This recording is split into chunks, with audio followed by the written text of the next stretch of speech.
The sun had a way of beating a man down in the Arizona territory, not just warming his skin but searing straight through to his bones. By late afternoon it became a living thing, heavy, relentless, breathing heat onto every stretch of earth it touched. Elias Boone felt all of it as he urged his weary sorrel horse, Whistler, across a rugged slope dotted with mesquite and cactus. The two had been riding since dawn, hunting for 3 cattle that had strayed from the herd earlier that morning. Elias didn't curse the animals for wandering. Cows were creatures of instinct, and instinct often led them toward whatever water they sensed. Instead, he cursed himself for letting them slip away under his watch. Elias wasn't the kind of cowboy who complained aloud, though. He preferred silence, the kind that let him hear the creak of his saddle or the buzz of cicadas thick in the brush. Silence was company enough. As the land stretched ahead of him, unfamiliar ridges rising like great rust-colored waves, he realized he had gone farther than intended. The terrain had shifted. Mesas taller, shadows deeper, and the tracks he'd been following had vanished into dry stone and broken scrub.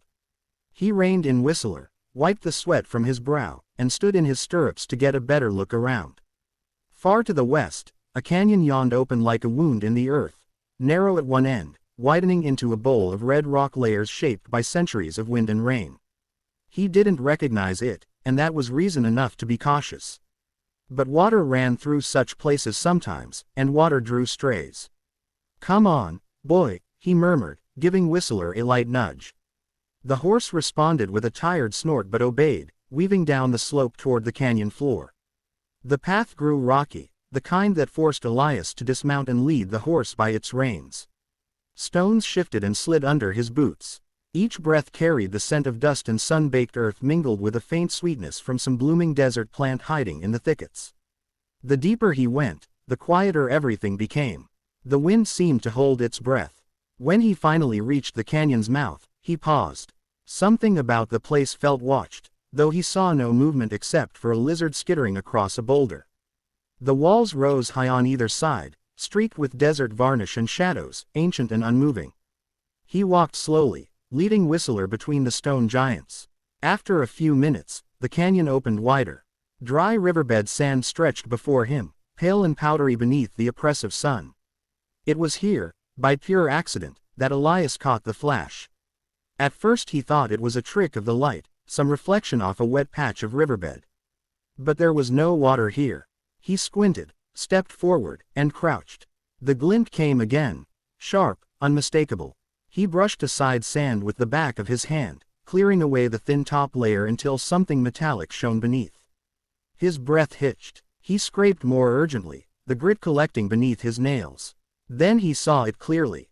Gold, not the flecks men sometimes pan for weeks to find, but a thick vein spidering through the rock, gold so pure and bright it seemed to glow from within. Elias stared at it a long moment, stunned not only by its beauty but by its promise. A man didn't just stumble on such wealth. Men spent lifetimes searching rivers and mountains for half this much, often coming up empty. But here it was, lying half exposed in a place no white man he knew ever mentioned. His heart pounded. A rush of dizzy possibility flooded him. New land, a cabin of his own, a herd twice the size of the one he worked for. Even Whistler would get a proper stall. But along with that rush came something colder. Uncertainty. This land, it didn't feel abandoned. It felt held, as though someone had laid claim to it long before he wandered in by chance. Elias wasn't the type to tread carelessly on another man's property, and certainly not the kind to steal from it. Still, he knelt there for a long time, letting his calloused fingers rest on the warm stone beside the vein. A man's fortune could be shaped by just a handful of decisions in his life. He wondered if this was one of them. The canyon gave him no answer. The heat settled around him like a heavy blanket, making the air ripple at the edges of his vision. A sudden rustle behind him shattered the stillness. Elias froze. It wasn't the scurry of a lizard this time. It was deliberate, soft, human. He rose slowly, turning his head without making any sudden move. His gut tightened as soon as he saw them, shapes blending with the red stone, silent as shadows. Apache. At least 6, maybe more hidden in the rocks above. Their presence felt woven into the canyon itself, as if they had been part of it long before he entered.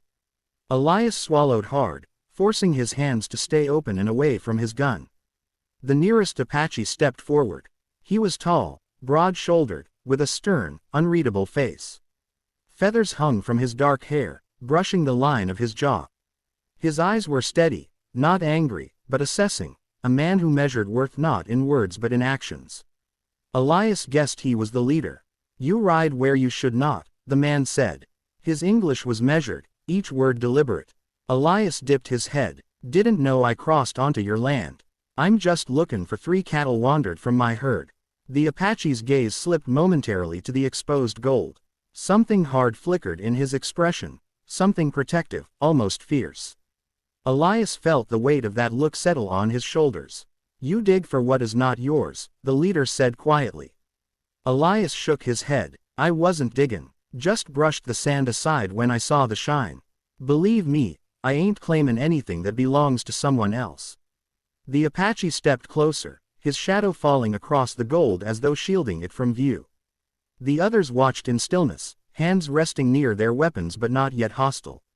Elias understood well enough. This was sacred ground, perhaps not in the sense that temples were sacred, but in the older, deeper way land tied itself to a people. He crouched once more, not touching the vein this time, but the sand around it. Gently, he pushed the grains back over the gold, hiding it once again beneath the earth. He brushed until the surface looked as close to how he'd found it as he could manage. Then he stood and stepped back. The Apache leader watched every motion, his eyes narrowing slightly, not in anger, but as if re-evaluating the man before him. "That belongs to our people," he said again, though softer this time. Elias nodded. "Then it stays with your people. I had no business uncovering it." The leader studied him for a long moment, as though searching for signs of greed, deceit, or hidden intent. But Elias didn't break his gaze or offer excuses. He simply stood, the desert wind tugging at his worn shirt, as steady as the canyon walls around them. "What is your name?" the leader finally asked. "Elias Boone. I am Chayton." Elias gave a small respectful nod. "Reckon this is where I turn around and ride out." Chayton didn't immediately answer. Instead, he looked over Elias, his sweat-stained clothes, the dust on his boots, the exhaustion in his eyes. Elias wasn't rich. That much was obvious. A man like that stumbling upon so much gold would be tempted, maybe not to steal, but to lie, to come back at night, to whisper its location to someone with less restraint. But Elias Boone had covered the gold instead.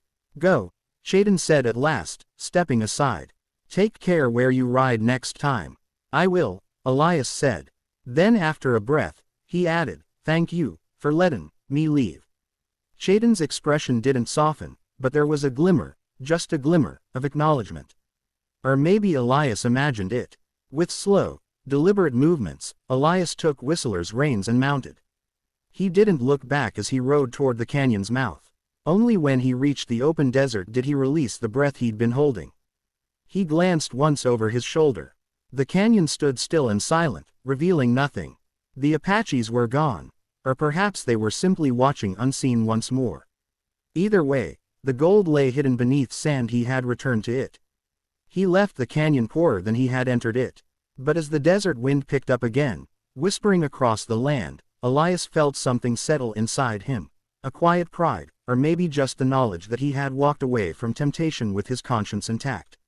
Whatever it was, it weighed lighter than gold.